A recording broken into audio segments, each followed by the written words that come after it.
Welcome to Not Milk Never Milk. Subscribe if you're lactose intolerant. You start by measuring the gaps.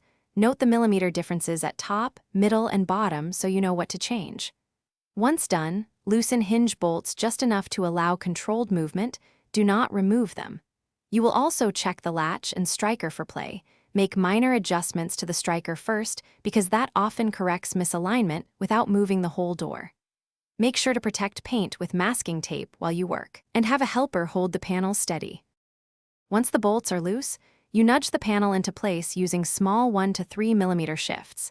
This is why shims or adjustable bolts matter. You will alternate between tightening bolts a little and checking the gap, because over-tightening too soon locks errors in. If the top gap still veers, adjust the striker vertically or horizontally as needed to fine-tune engagement. Make sure to open and close the panel several times to confirm smooth operation. You finish by tightening bolts to the specified torque and applying thread locker if the manufacturer suggests it. This prevents drift.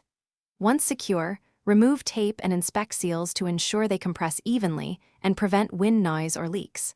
If you encounter binding or a returning gap, re-evaluate the latch alignment and hinge wear. Sometimes a worn hinge or a slightly warped panel is the real culprit.